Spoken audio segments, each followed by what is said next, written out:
자, 이어서 데이터 교환 형식에 대해서 좀 검토해 볼게요.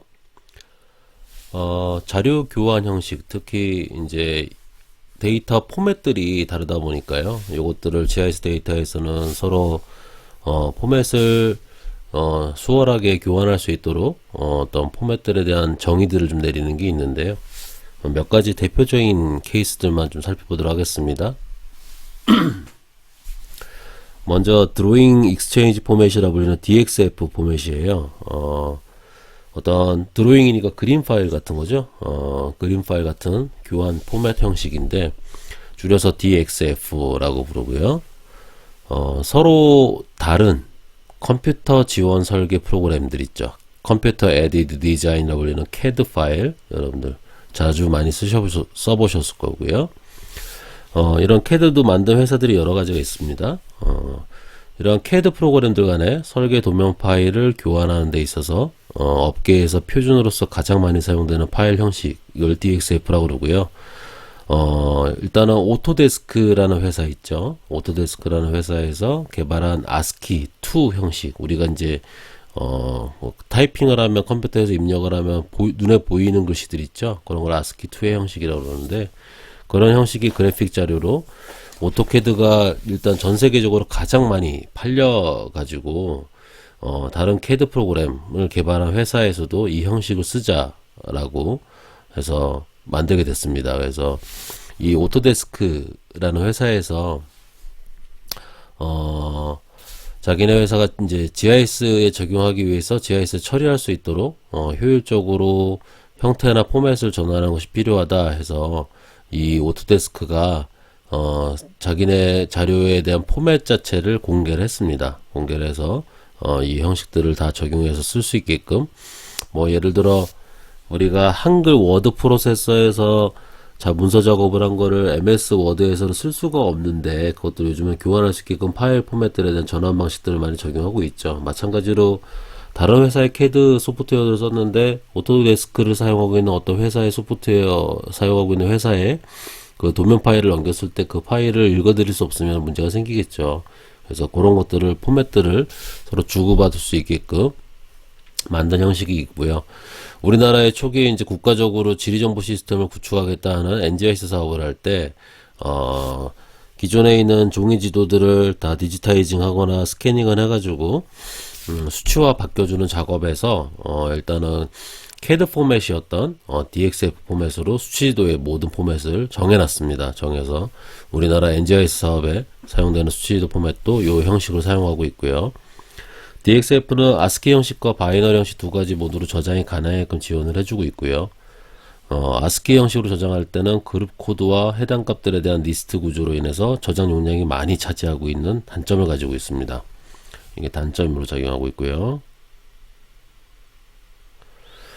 자, 그 다음에 DXF는 위상구조나 속성자료 관리 등에 있어서 자료 처리의 한계를 좀 가지고 있기 때문에 GIS 데이터로서 GIS 소프트웨어에 이용하기에는 약간 제약되는 상황들이 많습니다. 그래서 보통 GIS의 가장 강력한 툴을 개발했던 아크GIS나 아크인포, 요것들 개발했던 미국의 에스리사의 파일 포맷이었던 쉐이프 포맷, 저는 시간에 잠깐 봤는데요. 그 쉐이프 포맷으로 변환을 해서 사용하게끔 많이 좀 이용하고 있고요. 또 이렇게 GIS 데이터들, 그래서 공간 분석에 필요한 자료들을 서로 주고받을 수 있는 교환 표준 포맷을 만들어냈어요. 그래서 스페이셜 데이터 트랜스퍼 스탠다드라고 불리는 SDTS라는 포맷으로도 만들어서 사용하고 있고요. 국가 지리정보체계에서 구성하고 있는 여러 형식의 GIS 위상 벡터 데이터 형식의 정보 처리 교환을 위해서 만든 공통자료의 교환 방식입니다. 모든 종류의 공간 자료들을 서로 변환할 수 있도록 하는 표준으로서 우리나라에서는 정보통신부 산하의 표준화 분과위원회에서 구성을 해서 한국 표준을 제정을 했습니다. 우리나라가 구축했던 SDTS에 대한 특징은 다음과 같고요. 모든 데이터 유형의 공간 자료들은 서로 교환이 가능하게끔 지원을 하고 있고, 서로 다른 시스템 간의 자료들을 공유할 수 있게끔 해주고 있고, 공간 자료에 대한 가치를 확대하고 NGIS 데이터 표준화로서 제정을 했습니다. 또 이런 국제 표준화에 대한 규정이 있는데요. 그게 인터내셔널 스탠다드 오브 오르가니제이션 보통 줄여서 우리가 ISO 인증을 했다 뭐 이런 말 쓰죠. ISO ANSI 82111이라는 표준 규정을 사용함으로써 논리적인 규약을 물리적 수준으로 전환이 가능하게끔 해준 게 이 SDTS 포맷입니다.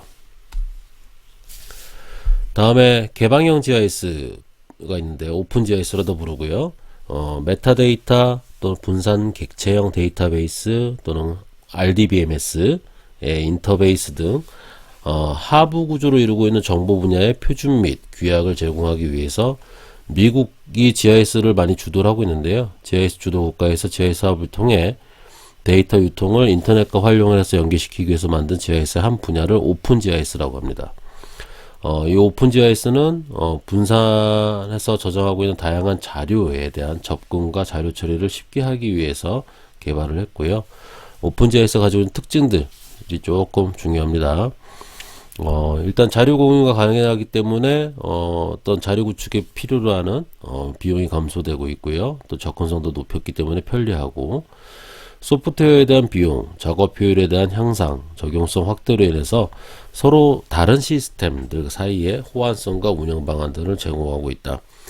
굳이 꼭 GIS에 대한 데이터가 구축이 되었을 때 미국에서 에스리사에서 개발한 아크GIS나 아크인포만이 아니라 요즘에는 공개되어 있는 GIS 소프트웨어 툴 같은 QGIS 이런 툴에서도 많이 사용될 수 있는 공통 포맷으로 운영되고 있다는 거고요.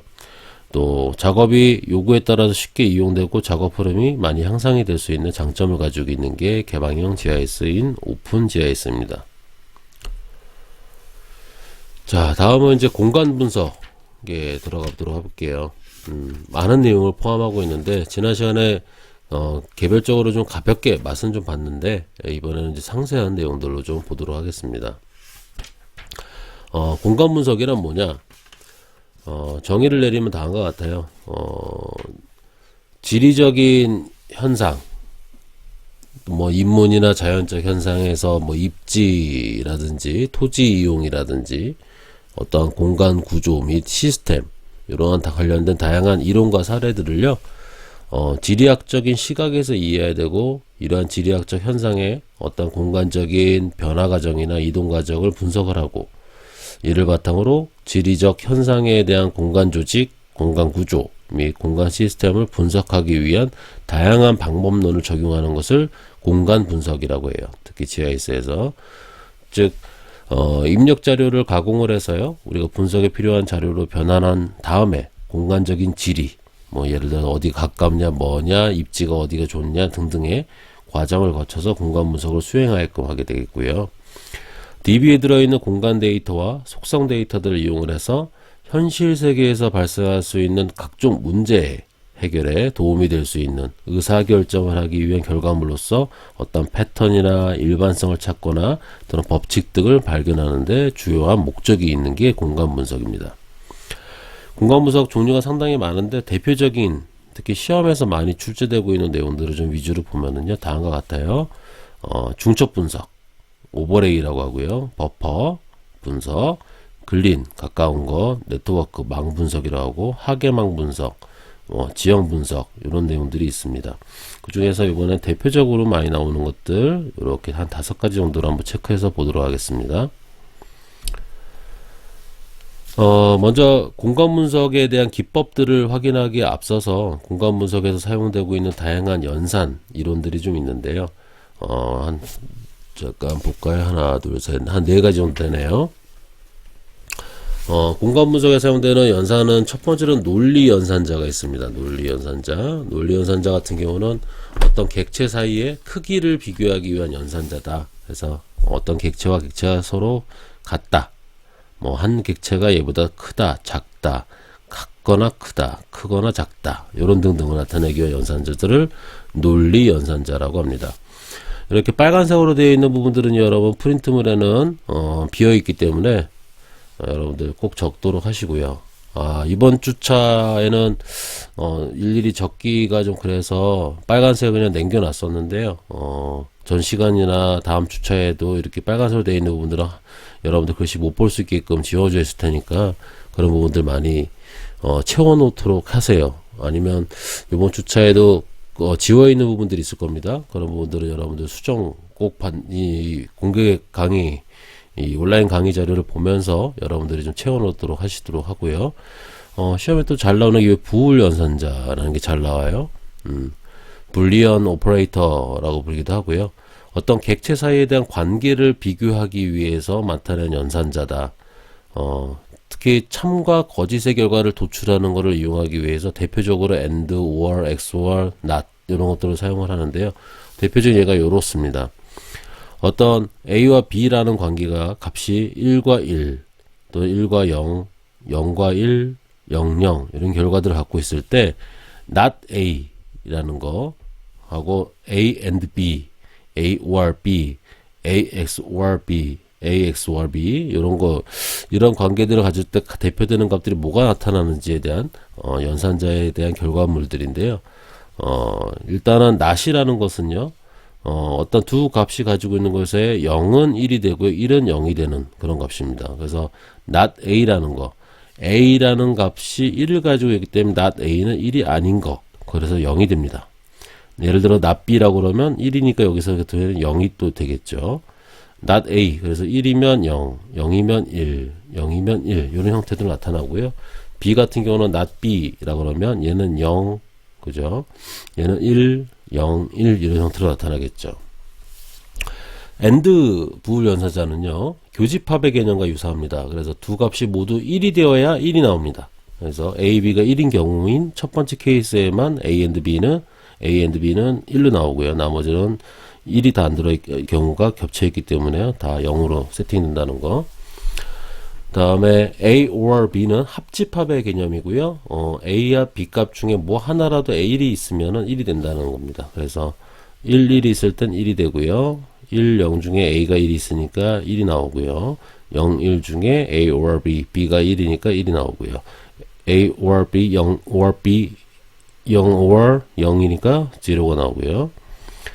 A, X or B 같은 경우는 베타적 논리 합이라고 그러고요. 두 값 중에 하나만 1이어야 1이 되는 겁니다. 그래서 예를 들어 1번에 1, 1 두 개 중에 하나만 1이 돼야 되는데 둘 다 1이니까 제로가 되고요.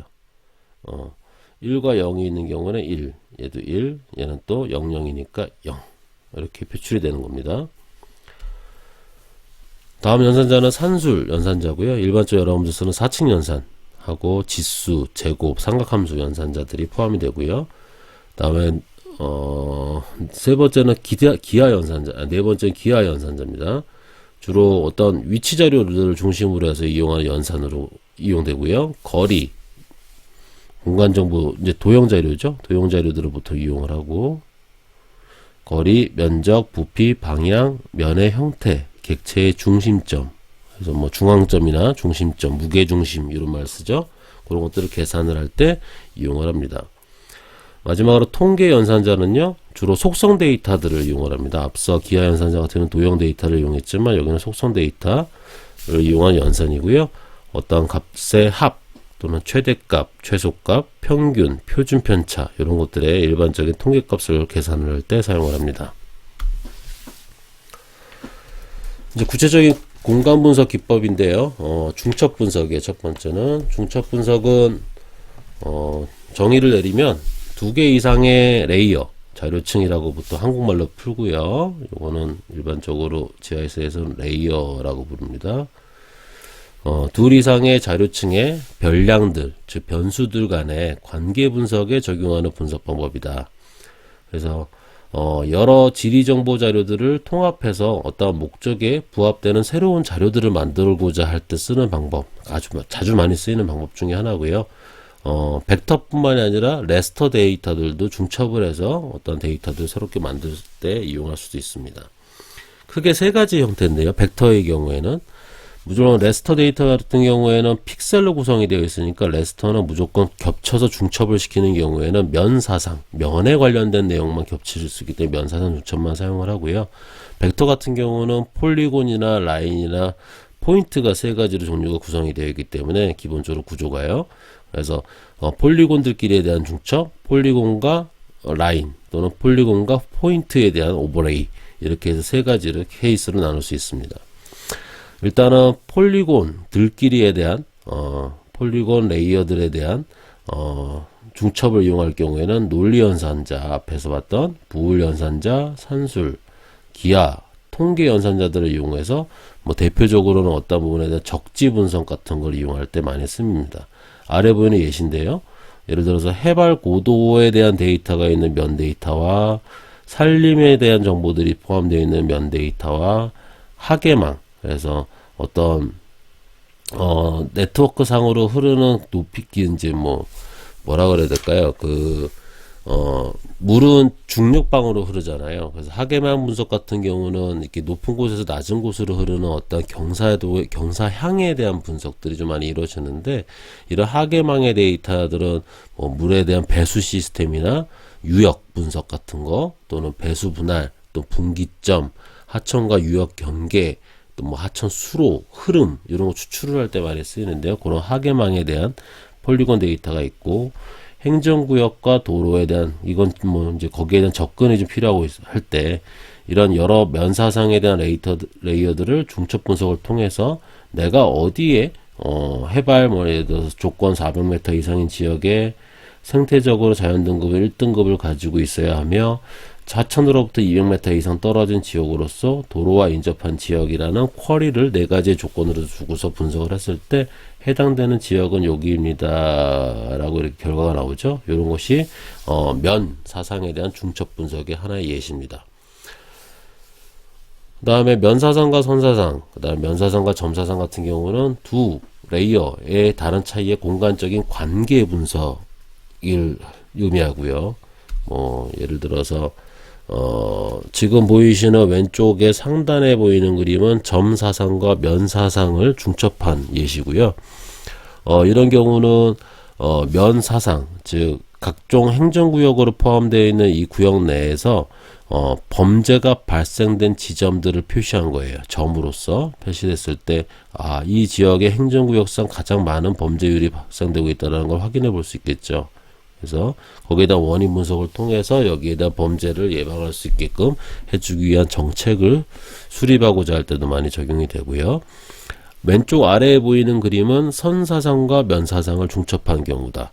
그래서 면사상이 존재하고 있는 어떤 구역 내에 선사상의 어떤 특징들을 도출하고 싶을 때 사용되는 거고, 이 서초 강남 지역으로부터 부천 지역까지 접근하기 위한 어떤 교통량에 대한 데이터들을 도로 라인에다가 뿌려서 그것들을 어떤 두께로 형성을 시켜서 봤을 때, 중첩했을 때 행정구역과 이동할 수 있는 이동에 대한 라인이 뭐가 있고, 그러면 우리 두 지역 간에 이동할 수 있는 이동 거리로서 좀 더 이 교통량을 분산하기 위해서는 뭐 이쪽에 도로를 확장을 해보는 방향들을 잡아야 되겠다, 이런 계획안들을, 도로 계획안을 입안할 수도 있겠죠.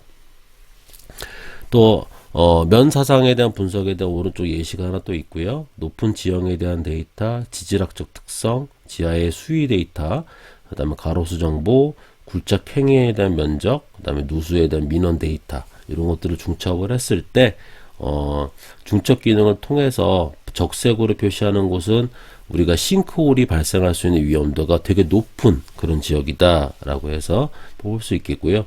그렇게 해서 뭐 지금 적색으로 표시되는 지역들을 뭐 5번이라고 하고, 조금 주황색으로 표시하면 4번, 이런 식으로 해서 도로에 어떤 노후된 하수 관로 레이어를 선사상으로 올렸을 때 보면은 어디가 가장 위험한 싱크홀이 발생할 수 있는 위험성이 많은 지역이다라는 걸 확인해 볼 수 있고, 내가 하수관 정비 사업을 한다고 하면 제일 먼저 투입이 돼야 될 부분들이 어디인지가 여기 내용 내에서 확인이 되겠죠.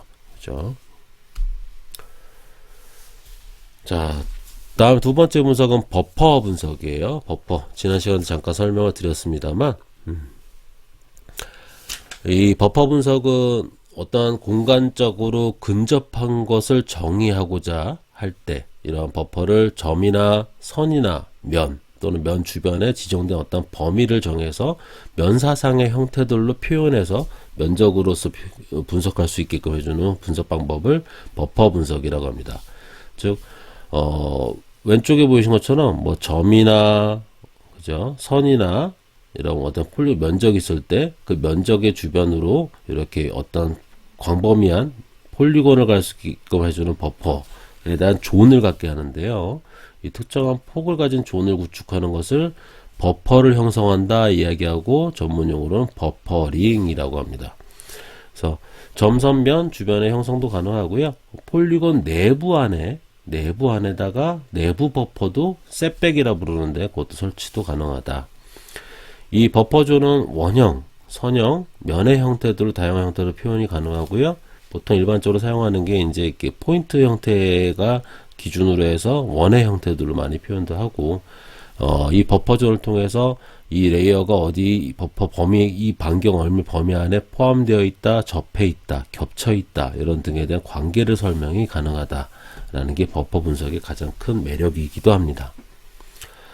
오른쪽 하단에 보이는 그림은 서울시에 있는 지하철역에서부터 서울시 지하철에 도보로서 접근이 가능한 범위들을 버퍼로 늘린 거고요. 지하철 입구에서부터 약 500m 이내 범위는 노란색, 500m 이상을 초과하는 범위들은 빨간색으로 정도 이렇게 해서 버퍼존을 줘서 구역을 해서 접근성들, 이제 대중교통시설에 대한 접근성이 어느 정도 미치는지 그런 부분들을 확인해 보는 거죠. 버퍼 분석은 아까 얘기했죠. 점으로 형태들로 선 또는 면에 대한 형태들로 표시할 수 있다라고 말씀을 드렸고요. 지금 이 똑같은 케이스를 가지고 세 가지 케이스별로 분석한 내용들을 좀 보도록 한 거고요. 점 같은 경우에는 이렇게 건물 중심점에서부터 10m 버퍼링으로 분석했을 때 결과, 20m 버퍼링으로 이제 해서 분석한 결과, 그다음에 디졸빙 뭐 써있는데 나중에 좀 나옵니다. 디졸브가 뭔지. 그다음에 건물 중심점에서 20m 버퍼를 디졸빙 했다, 안 했다. 건물 중심 30m 버퍼링을 디졸빙 했다. 그래서 10m, 20m, 30m 디졸빙 한 것을 서로 중첩을 했다. 이런 결과들을 나타냅니다. 그래서 이런 버퍼 현상들을 보고서 어떤 사회적으로 발생됐던 어떤 문제들, 그다음에 이 어떤 지점에 대한 이 건물이나 빛점 오염도나 점 오염원이나 이런 것들이 발생이 됐을 때 거기에 대한 영향권 분석, 이런 것들에 많이 적용이 되기도 합니다. 그 다음은 근림 분석이에요. 지난 시간에 봤지만 가까이 있느냐 없느냐에 대한 내용들이고요. 주어진 어떤 특정 지점을 둘러싸고 있는 주변 지역의 특성을 평가하고자 하는 것으로서 공간상에 주어진 지점과 주변의 객체들이 얼마나 가깝게 있는지를 파악하기 위한 분석 방법입니다. 특정 지점에 목적 지점의 위치가 얼마나 떨어져 있는가를 분석하는 것, 즉 가까운가 먼가를 분석하는 것 뿐만이 아니라 어떤 예를 들어서 사고 발생 지점에서 5km 이내에 병원은 어디 있느냐, 이런 거 분석하는 것도 근림 분석의 일종입니다. 그래서 근림 분석은 이렇게 단순하게 거리 계산해서 가깝고 멀고만 보는 것도 아니고요.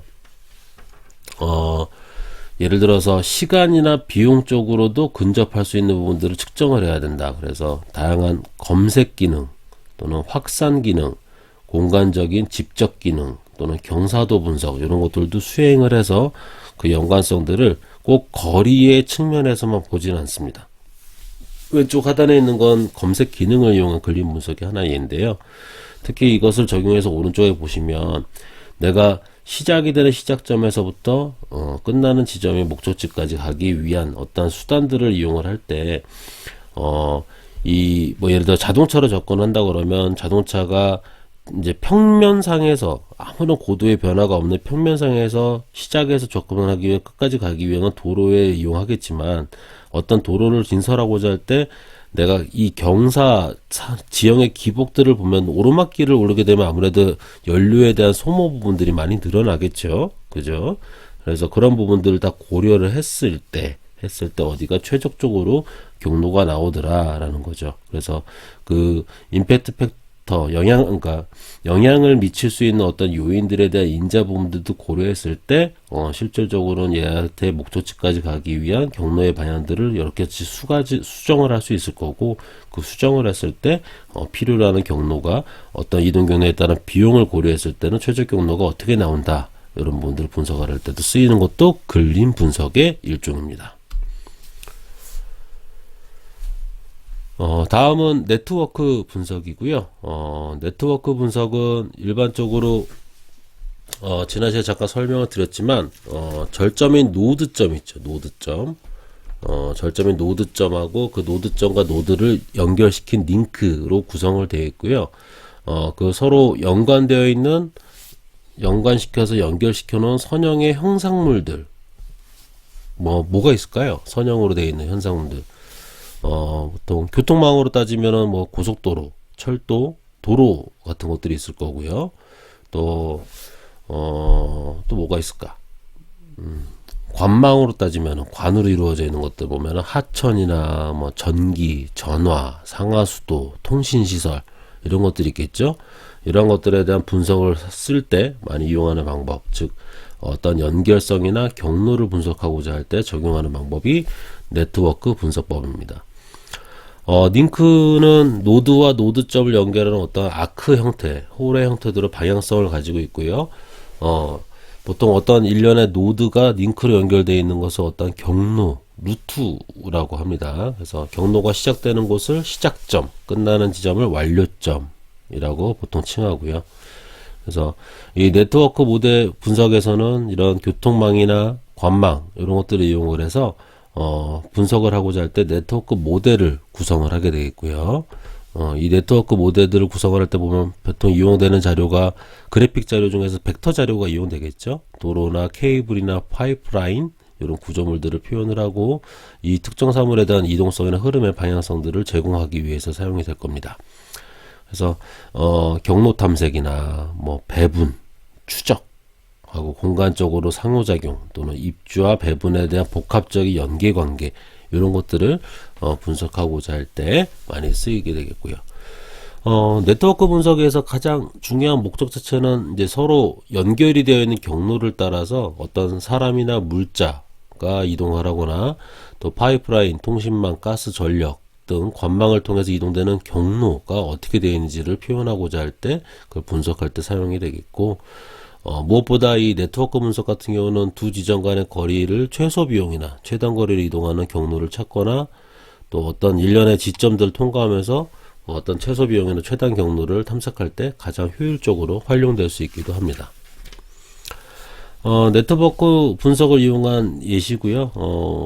왼쪽에 보이는 그림은 일단은 군산인데요. 군산시에 홍수가 범람이 됐을 때, 이 지형의 높낮이 정보들을 이용해서 어디가 침수가 많이 일어날지, 어디는 고도가 높아서 이제 침수가 짧게 일어날지를 분석을 해서, 피신해야 될 피난처 지역들을 이렇게 결정을 시켜 놓고요. 내가 해당되는 지역 내에 어떤 장애인들이 있을 때 그 지체 장애인들을 구조로 해서 가장 가깝게 이동을 할 수 있게끔 홍수 발생 시에 이동할 수 있는 지점이 어떤 경로를 따라서 갔을 때가 최단 경로를 가지게 되는지를 네트워크 분석을 통해서 GIS의 분석 기법을 이용한 결과물들을 도출해낸 하나의 예시가 되겠습니다. 일단은 여러분들 이제 뭐 학기 초에 이 수업할 때 얘기했지만 GIS 소프트웨어들을 이용을 해서 실습할 수가 워낙에 소프트웨어가 고가다 보니까 안 돼서 여러 분석 기법들 중에서 뭔가 하나를 해보는 걸 예시를 좀 보여드리고자 해요. 그래서 이 뒤에 바로 붙여서 네트워크 분석에 대한 하나의 예시가 좀 길 텐데 그것들을 내용을 동영상 강의에다 붙여서 보여드릴 테니까 한번 시청해서 이렇게 하는 거구나 GIS 분석 소프트웨어를 이용해서 이런 부분들 여러분들이 맛보기 해야죠. 뭐 어떡하겠습니까? 맛보기라도 할 수 있게끔 한번 지원을 해줄 테니까 보도록 하십시오. 반갑습니다, 여러분. GIS 공간 분석 실습을 시작하도록 하겠습니다. 네, 이번 시간에는 우리가 네트워크 분석이라는 것을 우리가 실습을 해볼 건데요. 이 네트워크 분석도 최근 이제 GIS를 이용해서 우리가 할 수 있는 되게 분석 중에서 되게 핫하고 되게 중요한 분석 중에 하나입니다. 그래서 보통 네트워크란 보통 여러분들이 요즘에 뭐 소셜 네트워크 서비스 뭐 이런 식으로 해서 소셜 미디어 이런 어떤 어플이나 이런 걸 통해서 되게 많은 이야기를 들어봤을 것 같고요. 네, 뭐 소셜 네트워크 이전에 그냥 네트워크라는 그런 키워드는 되게 뭐 물론 우리 GIS에서 뿐만 아니라 실제 사회학이나 뭐 자연과학, 물리 뭐 이런 데서도 되게 관심을 되게 많이 갖고 있었던 그런 테마 중에 하나예요. 근데 이제 우리 같은 경우는 우리는 네트워크를 이제 실제 도시에서 이제 뭐 예를 들면 지역 간 네트워크 아니면 공항끼리의 어떤 항공 네트워크, 우리는 뭐 도시별 뭐 사람들의 이동 아니면 물자의 이동 네트워크 뭐 이제 이런 식의 네트워크, 그러니까 우리가 이런 식의 네트워크에 관심을 많이 갖게 되고, 이제 우리가 실제로 이제 GIS를 분석을 할 때도 이제 이런 네트워크를 분석을 할 수 있지만 주로 이제 도로 네트워크를 구축을 해서 도로망을 이용한 도로망 자료를 이용해서 이제 도로 네트워크를 우리가 구축을 하고, 이제 그걸 바탕으로 해서 이제 우리가 최적 경로를 우리가 도출을 하거나, 아니면 이용권, 예를 들면 지하철의 역세권 뭐 이런 게 되겠죠. 이런 이용권역을 분석하는 데에 많이 활용을 합니다.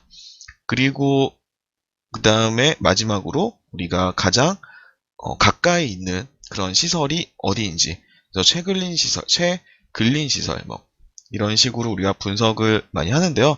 최근린 시설 같은 경우는 아마 여러분들이 요즘에 다음 지도 아니면 네이버 지도 이런 어플을 통해서 많이 목적지까지 뭐 거리보다, 예를 들면 여러분들이 요즘에 뭐 카페를 가고 싶다. 여기서 제일 가까운 카페가 어디 있을까? 이런 식으로 그냥 뭐 스타벅스 이렇게 치면 지도에서 많이 보여주게 되는 거죠. 그래서 목록에 가장 가까이 있는 것부터 가장 먼 순서대로 그런 거리를 분석을 해가지고, 이제 우리가 뭐 그런 분석 방법들이 이제 뭐 이런 근린 시설 아니면 이제 뭐라 그랬죠? 아까 이용권역 분석, 뭐 아니면 최적 경로 탐색 이런 것들을 사실은 활용을 해서 그 결과값을 많이 좀 많은 사람들이 쉽게 이해하고 이제 서비스를 사용할 수 있도록 이제 그렇게 서비스를 제공해 놓은 것이 이제 여러분들이 요즘에 스마트폰이나 PC에서 사용하는 어떤 그런 지도 관련 어플이 되겠죠. 사실은 이런 지도 어플이나 이제 지도 서비스들은 사실 우리가 겉으로는 GIS 분석처럼 우리가 되게 복잡한 인터페이스를 갖고 있진 않지만, 실제로 뒤에서는 이제 보통 백단에서는 아마 이러한 알고리즘에 의해서 아마 여러분들이 원하는 어떤 최적 경로나 뭐 아니면 여기서 가장 가까이 있는 것들이 어디이거나, 그리고 뭐 이제 이용권이 어디에 어떻게 형성이 되어 있는지 이런 거를 이제 실제로 이제 보여준다고 할 수 있습니다. 조금 실습을 하기 이전에 좀 네트워크에 대해서 약간 설명을 한다면, 이제 네트워크는 보통 여러분들이 쉽게 생각할 수 있겠지만, 우리가 보통 노드라고 불리는 어떤 그런 결절점, 그리고 이런 결절점들을 이어주는 연결, 링크, 이런 식으로 되어 있어요. 그래서 우리가 보통 도시 공간에서는 이런 연결이 이제 도로, 아니면 가로, 이런 것들이 되고요. 네, 결절점은 뭐 예를 들면 교차로나 이제 이런 것들이 되겠죠. 네. 그리고 그 다음에 우리가 주로 관심을 갖게 되는 어떤 그런 지점들이 이제 아마 점이나 아니면 면으로 이제 우리가 고려를 하게 될 거고, 보통은 뭐 소방서, 학교, 아니면 공원, 하천, 이제 이런 것들이 되겠죠. 그래서 이제 이런 데이터들을 가지고 우리 분야에서는 주로 이제 최적 경로, 아까 얘기했던 것처럼 최적 경로, 그 다음에 이제 서비스 권역, 이런 거를 우리가 탐색을 할 수가 있습니다. 그래서 우리가 실제로 이런 네트워크 분석을 하기 위해서는 이제 우리가 그냥 도로 네트워크를 그냥 바로 사용할 수는 없어요. 그래서 네트워크 분석을 할 수 있도록 조금 전 처리를 해줘야 되는데, 이 부분이 처음 실습하는 사람의 입장에서는 좀 까다로울 수는 있어요. 그래서 이거를 먼저 우리가 네트워크 데이터셋을 구축하는 것을 먼저 우리가 스텝 바이 스텝으로 살펴보고, 그 이후에 우리가 GIS로 할 수 있는 뭐 최적 경로 분석, 그 다음에 이용권 분석, 그 다음에 서비스 권역 분석, 아니죠. 그 다음에 최근린 시설, 가장 가까이 있는 시설이 무엇인지 그걸 분석하는 요 세 가지 분석을 한번 실습을 진행을 하도록 하겠습니다. 그리고 여러분들이 지금까지 아마 실습을 하면서 느꼈던 것이겠지만, 생각보다 분석 그 자체는 오래 걸리지 않아요. 이 네트워크 분석도 처음에 이 네트워크 데이터셋을 구축하는 과정이 조금 어렵고 조금 지루할 수는 있어도, 실제로 네트워크 분석은 정말, 어, 오히려 여러분들이 지오 프로세싱보다도 더 심플하게 더 끝낼 수 있습니다. 다만, 여러분들이 그 문제를 정확히 이제 정의하고, 그 다음에 여러분들이 그 목적에 맞도록 그 분석 과정을 아주 정확하게 아니면 엄밀하게 좀 미리 설정을 해 놓는 단계가 이제 가장 오래 걸리는 부분이고 가장 어려운 부분이다라는 거를 제가 말씀을 드리고 싶었습니다. 네, 그러면 실제로 이 네트워크 데이터셋을 어떻게 구축하는지 이거를 한번 살펴보도록 하겠습니다. 네, 그래서 GIS 제가 올려놓은 파일을 여러분들 앞쪽에 풀어 놓으세요. 그러면 이렇게 몇 가지 데이터들이 있는데, 네, 그래서 네트워크 DXF라는 파일 중에서 우리는 폴리라인을 사용을 할 건데 이걸 어떻게 가져올 거냐면 여러분들 우클릭하고 익스포트 그 다음에 to geo데이터베이스를 선택을 하세요. 이런 식으로 해서 우리가 어떤 CAD 파일에 있는 도로 중심선과 같은 그런 자료를 저희가 이제 네트워크 분석을 할 수 있도록 우리가 링크 위주로 이제 가져올 겁니다. 네. 그래서 이런 식으로 갖고 올 수가 있고요. 그런 다음에 여러분들 이제 아웃풋 로케이션은 여러분들이 원하는 그런 폴더 위치에다가 가서 네, network.shp라고 저장을 해보겠습니다. 로케이션이니까 폴더만 넣어야 되고 이제 아웃풋 피처 클래스에다가 제가 network.shp라고 작성을 할게요. 네. 그렇게 하고 요거를 우리가 OK를 눌러주면 네, 이렇게 구축이 됐죠. 여러분들이 도로명 주소 전자지도 자료를 활용을 하면 사실 이렇게 할 필요는 없는데 만약 거기서 제공되지 않는 그런 네트워크 분석을 않는 지역을 네트워크 분석을 해야 될 때는 여러분들이 이렇게 CAD 파일에서부터 이런 과정을 거쳐서 네트워크 도로 중심선 이제 라인으로 된 이런 도로 중심선 이 공간 자료를 구축을 해줘야 돼요. 네. 그래서 이런 것들을 반드시 해 주셔야 합니다. 네. 그리고 우리가 이제 이 네트워크 자료 프로퍼티에 들어가서 여기에서는 지금 보니까 그래서 우리가 새로운 변수를 하나 만들어 줄 건데 하나 이제 미터라고 해주고 그 다음에 이 데이터 타입은 더블. 네, 조금 우리가 소수점 자리를 길게 조금 가져올 수 있도록 더블로 하고요. 이렇게 해서 OK를 눌러주고 네, 하면 되겠습니다. 네, 그 미터가 들어왔죠. 네, 여러 가지 뭐 애드 필드를 해도 되는데 제가 여러 가지 방법을 보여드리려고 하는 거예요. 그리고 여기에서 calculate geometry라고 하면 우리가 이제 이 링크의 길이가 이제 다 구해지겠죠. 네.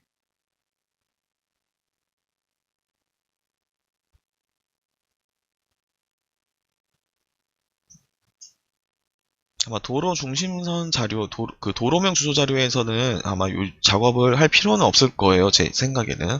네, 근데 여러분들 한번 보시고 이런 것들이 있는지 없는지 한번 살펴보고 비교를 해보고 해보세요. 저는 그래서 제가 참고한 자료는 이제 CAD 파일에서 시작한 그런 사례를 이제 시작을 해서 되게 좋다고 생각을 해서 요 사례로 실습을 진행을 하고 있는 겁니다.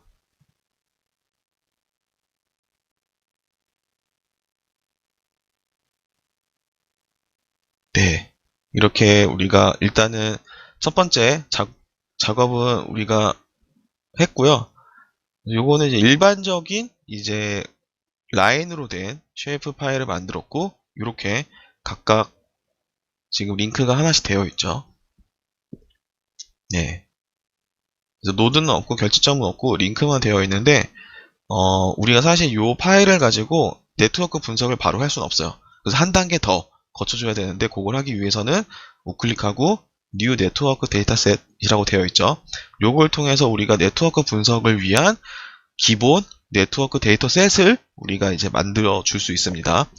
그래서 여기에 뭐 네트워크 데이터셋 이름을 이제 뭐 여러분들이 마음대로 작성을 할 수 있는데, 저는 그냥 기본으로 두고요. 그런 다음에 여기에 지금 턴즈는 이게 돌아갈 수 있느냐, 이제 그런 거를 의미를 하는 건데, 회전이에요. 근데 저는 그냥 없다고 과정을 하겠습니다. 그래서 물론 이렇게 그 뭐 유턴이나 이런 턴들이 가능하면 좀 다른 결과가 나올 수 있어서, 네. 근데 그렇게 하면 더 엄밀한 분석은 되지만, 일단 기본값으로 우리가 노우라고 하고요. 그 다음에 우리 그 길이가 있기 때문에 미터가 들어갔죠. 그리고 더블로 들어갔고, 그 다음에 드라이브 운전 방향을 이제 세팅을 할 거냐? 근데 아니요. 그리고 이렇게 설정을 한 겁니다. 그리고 이렇게 해서 우리가 OK를 예스네요. 예스를 눌러주면 이 네트워크 데이터셋을 GIS가 구축을 하기 시작하는 거예요. 네. 그래서 이렇게 아까 여러분들 보셨던 것처럼, 아까 구체적으로 거기 옵션에다가 정보를 더 넣어주거나, 아니면 우리가 미터뿐만 아니라 요 각 링크마다 걸리는 어떤 도로 정보, 그래서 평소에 뭐 얼마나 막히는지, 아니면 시속 몇 킬로 정도 가는지, 뭐 이런 거와 같은 약간 저항값과 관련된 그런 것들 넣어주면 조금 더 엄밀한 그런 분석이 가능하고요. 그것들이 요즘에 네이버 다음 이런 데서는 뭐 티맵 이런 것들은, 티맵 이런 서비스들은 이제 그런 것들을 다 이제 고려를 해서 여러분들한테 최적 경로를 알려주는 거죠. 그래서 이렇게 구축이 됐어요. 그럼 보면 뭔가 엄청나게 많은 점들이 생긴 걸 볼 수 있죠. 그래서 기본적으로 이제 네트워크 데이터셋은 이렇게 노드와 링크. 그래서 노드는 이렇게 점 포인트로, 그래서 여기서는 정션이라고 되어 있고요. 그 다음에 링크는 이제 이렇게 네트워크와 그 다음에 엣지라고 구분이 되어 있는데, 요 두 가지는 뭐, 네, 뭐 저도 큰 차이는 잘 모르겠어요. 근데 이제 네트워크 데이터 셋 구축의 결과로는 이렇게 엣지 정보하고 정션이 추가로 이렇게 생성되는 것을 여러분들이 이렇게 알 수 있습니다.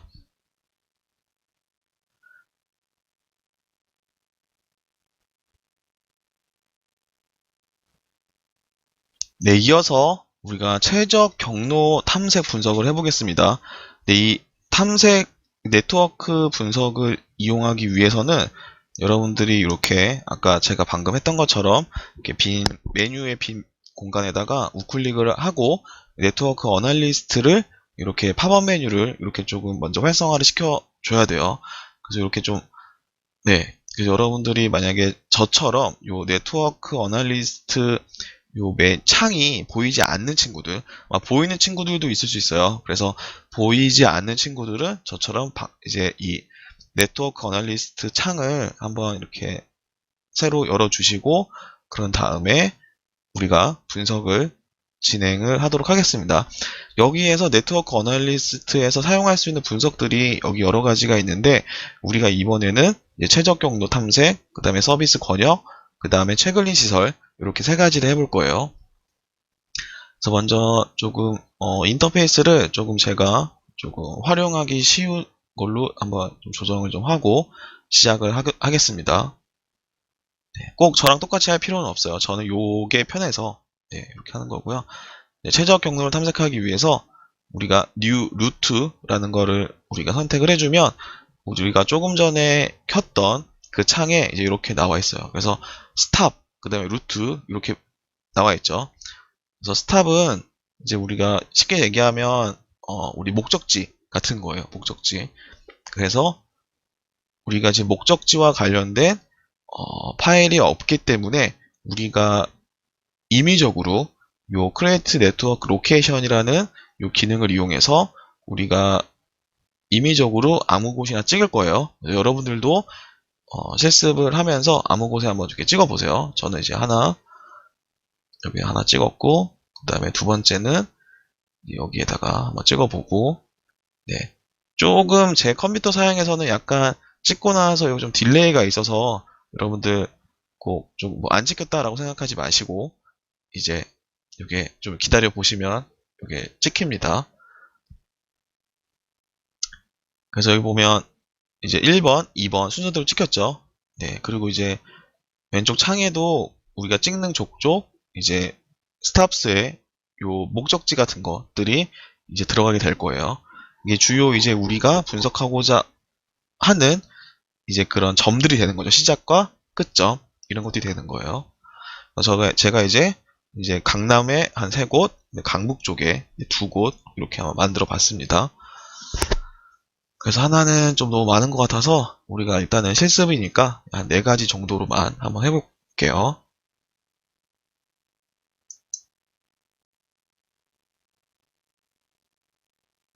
그래서 우리가 네트워크 어널리스트 윈도우에서 이제 우리가 레이어 프로퍼티에서 우리가 루트 프로퍼티로 들어가고 그 다음에 이제 우리가 어널리시스 세팅을 해줘야 돼요. 세팅. 그래서 우리가 임피더스 이 네트워크에서의 저항값 이제 이동하는 데 있어서 비용과 관련된 것들은 우리가 거리로만 하겠다. 왜냐면 우리가 아까 그 거리만 넣었기 때문에 우리가 미터만 넣어주고요. 그런 다음에 아웃풋 쉐이프 파일은 추루 쉐이프 그 다음에 유턴 at 정션에서는 우리가 allow 하게 되고 네, invalid location 그러니까 좀 부적절한 로케이션에 대해서는 우리가 무시하겠다 라는 식으로 이렇게 우리가 설정을 하고 솔브를 누르면 이제 최적 경로가 분석이 됩니다. 여러분들 이렇게 솔브를 눌러주면 이제 금방 끝나죠. 목적지가 지금 뭐 3개까지밖에 안 되기 때문에 이렇게 각각 1번에서부터 2번, 그 다음에 1번에서 3번, 그 다음에 4번에서 이렇게 4번까지 이렇게 우리가 최저 경로 그러니까 쉽게 얘기하면 이번 사례 같은 경우는 어떻게 되겠어요? 이제 거리가 가장 가까운 네, 이동 거리가 가장 가까운 그런 경로를 우리가 탐색한 거죠. 네, 그 결과가 이렇게 나온 겁니다. 네. 그리고 이제 이번에는 우리가 지금은 그냥 주요 스탑하고 그 다음에 요 스탑 사이에 저거 뭐야 최적 경로를 우리가 이동거리만 따져봤는데 중간에 예를 들면 공사 일시적으로 공사를 하게 돼서 이제 지금 최적 경로를 우리가 이용하지 못할 때 그런 조건을 가정을 하고 제가 지금 어떻게 찍고 있어요? 그래서 베리어를 우리가 지금 저희가 2곳을 이렇게 찍었습니다. 여기 보면 다행히도 아이콘이 X표로 나와 있는 거죠. 그래서 포인트 베리어에다가 제가 크리에이트를 이미 위치했고 이렇게 하고 솔브를 눌러주면 어떻게 돼요? 지금 요 베리어를 피한 결과가 나오는데 지금 주민을 들어가서 보니까 제가 찍긴 찍었는데 어떻게 된 거예요? 그 최적 경로에 제대로 찍지 못했기 때문에 지금 그냥 마치 베리어를 뚫고 지나가는 것처럼 보였죠. 근데 사실은 원래 최적 경로에 지금 공사가 계속 진행 중이었던 거다라고 우리가 이해를 하면 되는 겁니다. 그래서 이런 식으로 사실 우리가 뭐 이렇게 최적 경로 분석은 이렇게 하면 그냥 되고요. 그 다음에 이 결과물을 이제 우리가 이제 추출을 해야겠죠. 추출하기 위해서는 우리가 이 네트워크 어널리스트 윈도우즈에 있는 그 루트에서 우클릭을 하고 익스포트를 하면 되는데 루트가 요 루트가 아니고 네. 여기도 아니고 네. 여기 있네요. 그래서 요 루트에 데이터 익스포트 데이터 라는 식으로 해서 여러분들이 이걸 추출을 하게 되면 지금 최적 경로 마지막에 우리가 도출한 그 최적 경로를 우리가 쉐이프 파일 형태로 저장을 할 수 있습니다.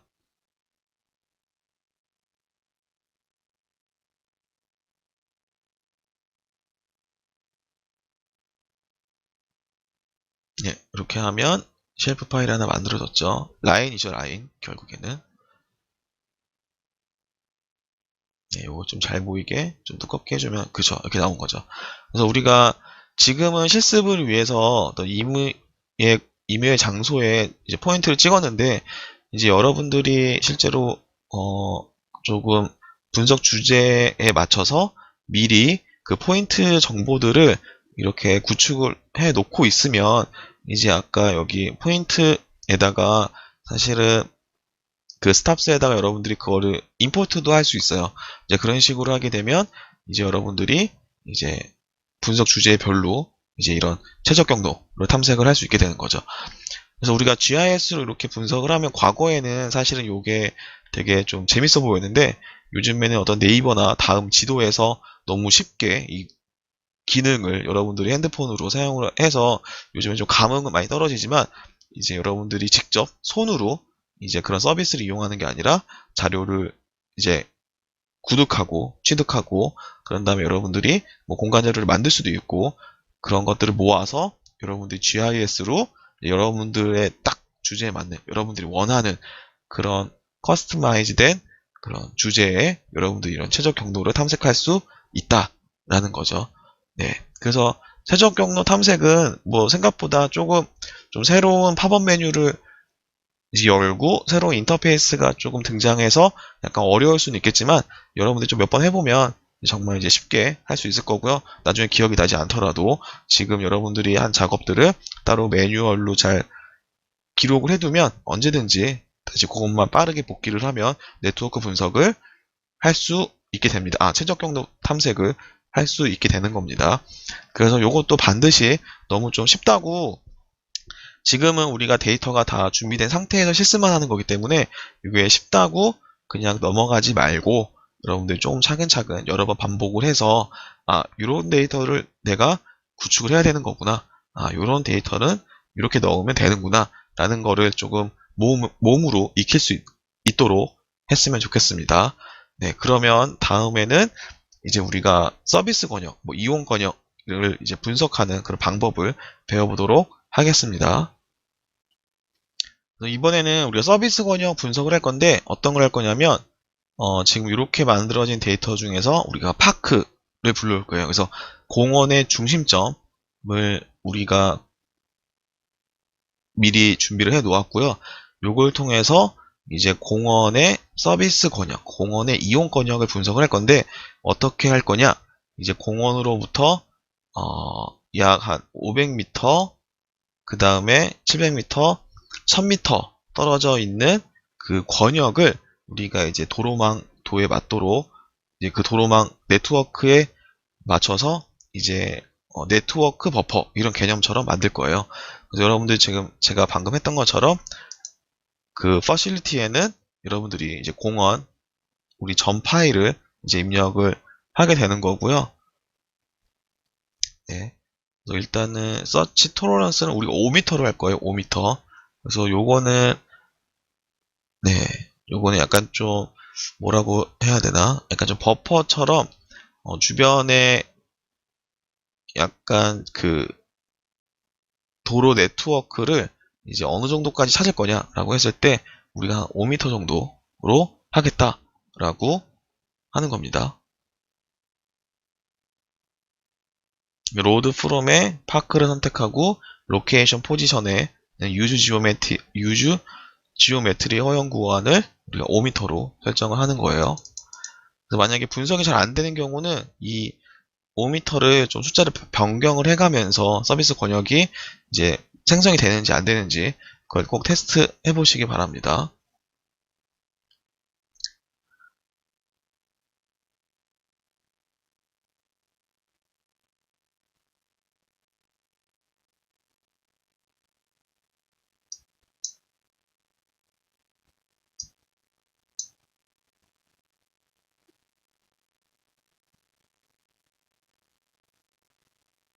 네, 로드 하는데 생각보다 좀 시간이 오래 걸리네요.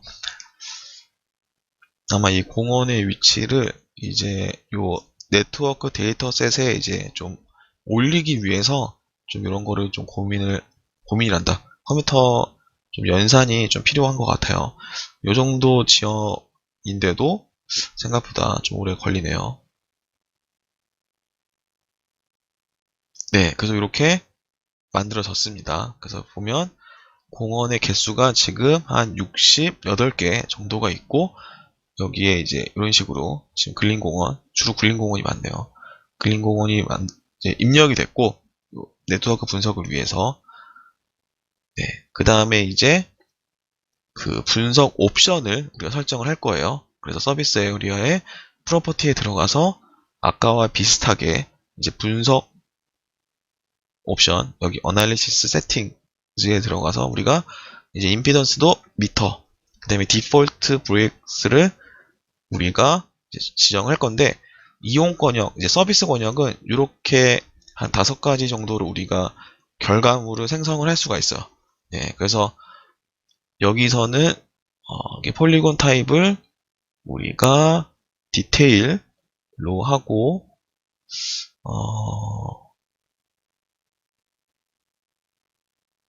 네, 그 다음에 최종 나오는 버퍼는 이게 디졸브 된 형태와 비슷하게 나오도록 이 머지로 하게 될 거고, 그런 다음에 이제 그 권역별로는 링즈 이렇게 그래서 그러니까 그 뭐라 그러지? 500m, 700m, 1000m 버퍼 별로 링이 형성되도록, 하지만 겹치게 되면 디졸브처럼 이렇게 머지가 된 그런 형태로 우리가 버퍼를 만들어 달라라고 했습니다.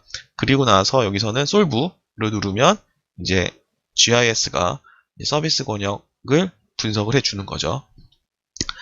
근데 지금 권역이 하나밖에 안 나왔는데, 원래는 500, 700, 1000이라서 되게 많이 나와야 하는데, 지금은 좀 이상하게 나왔네요. 네. 제가 아까 500, 700을 안 넣었죠, 아마. 네. 그래서 지금 서비스 권역이 하나만 나온 거예요. 그래서 지금 1000m짜리, 예를 들면 1000m짜리 버퍼 하나만 만들어진 거죠. 네. 그래서 지금 다시 프로퍼티에 들어가고, 이제 어널리시스 세팅즈에 들어가서, 그쵸. 제가 지금 500, 700을 안 넣네요. 여기에 이제 500, 그 다음에 700, 1000 이렇게 넣어주시고, 그다음에 확인을 누르고 다시 우리가 솔브로 눌러주면 이제 우리가 원래 기대했던 그런 500, 700, 1000m의 서비스 권역에 이제 좀 디졸브된 형태의 버퍼 지역을 우리가 선택을 할 수 있는 거죠. 우리가 얻게 되는 거죠. 네, 좀 기다리고 하게 되면, 네, 됐습니다. 지금 요게 이제 서비스 권역이에요. 네, 지금 보게 되면 이렇게 된 거죠. 이 부분이 지금 도로가 연결되어 있지 않기 때문에 요 점에서 약간 좀 권역이 생각보다 조금 적게 나온 것 같고요. 그래서 실제로 요거는 여러분들이 이제 그 공원의 이용권 면적을 하겠다. 그래서 사람들이 걸어올 수 있는 거리로 이제 공원의 엣지, 폴리곤의 엣지에서 한 500, 700, 1000m짜리 버퍼를 만드는 거하고는 전혀 달라요.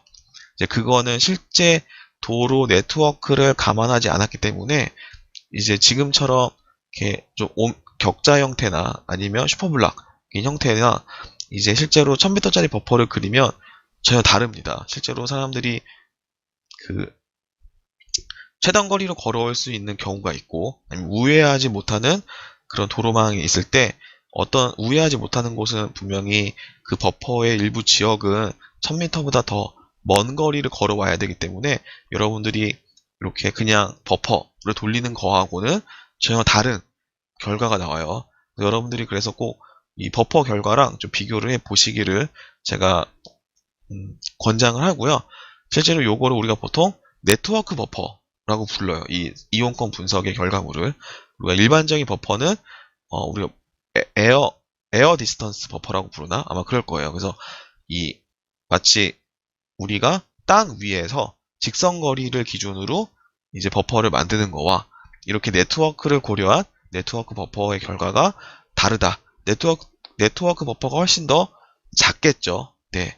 그래서 그런 거를 여러분들이 조금 염두에 두시고 목적에 맞도록 이제 목적에 맞는 그런 분석 방법을 이제 설계를 하고 분석을 해야겠죠.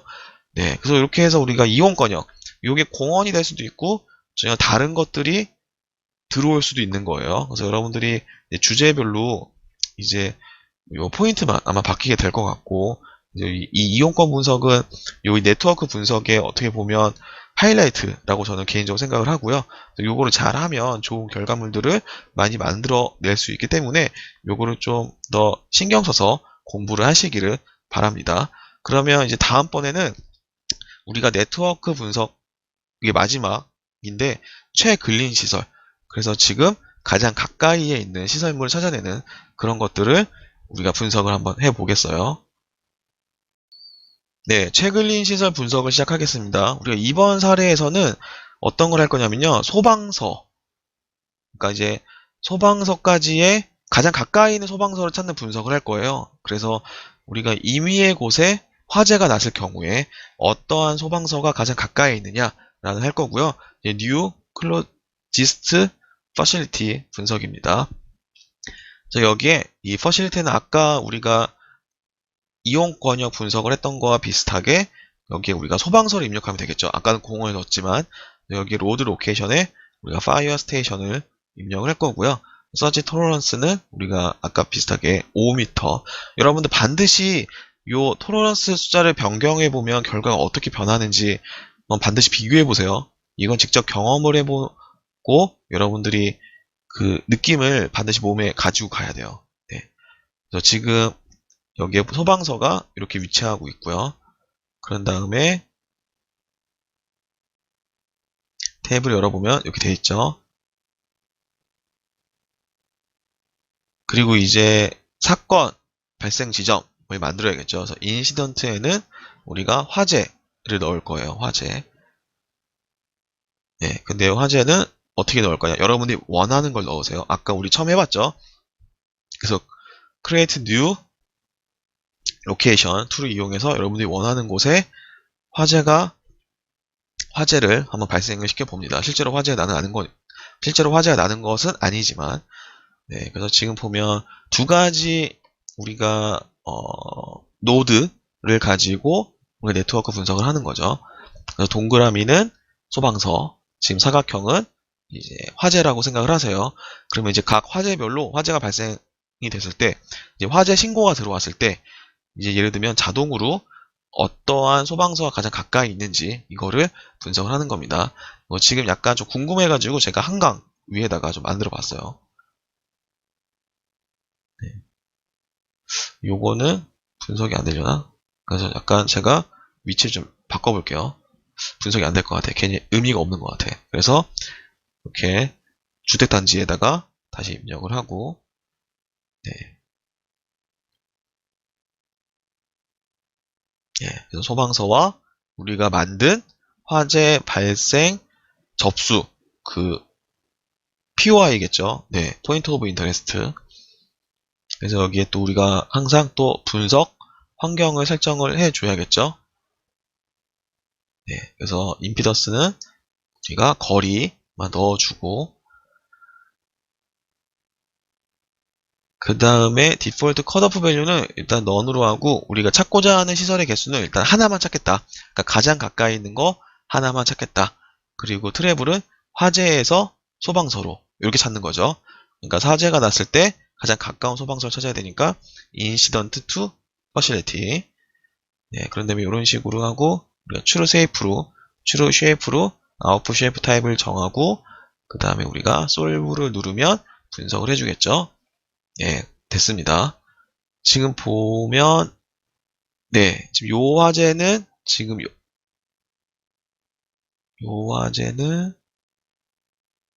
요 화재는 가장 가까이 있는 소방서고 찾았어요. 맞죠? 여기 화재는 여기. 여기는 여기 소방서. 여기 화재도 여기 소방서. 그쵸?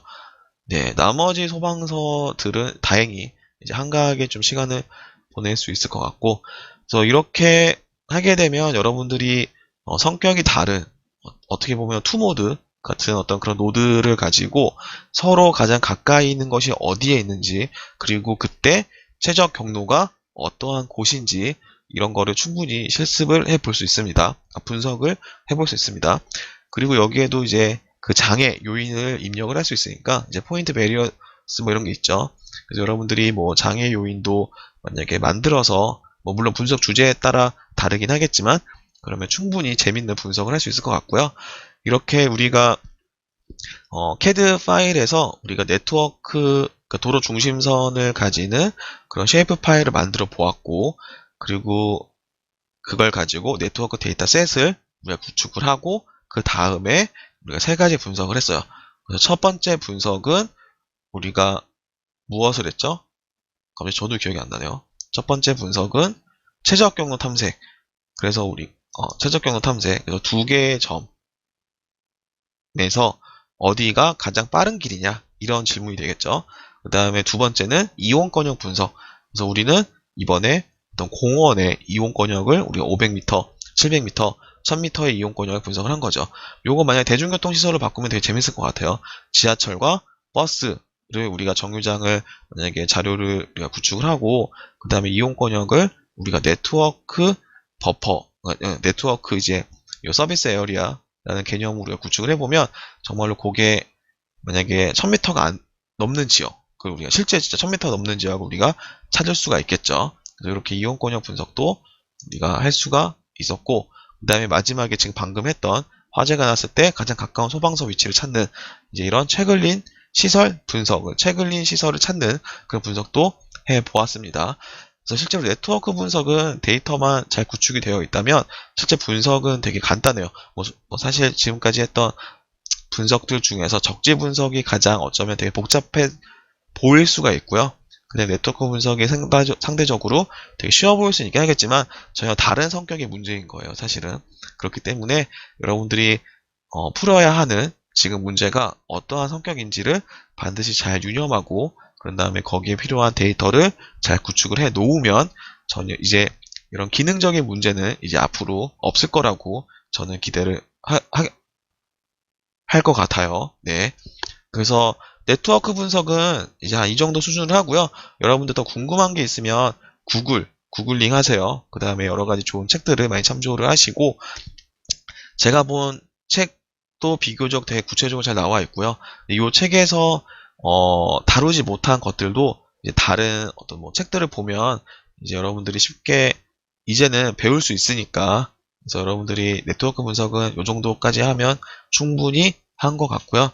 자, 그러면 이제 오늘 실습은 이것으로 마치도록 하겠습니다. 자, 모두 GIS 마스터가 될 때까지 모두 화이팅 하시고, 오늘 수업은 여기까지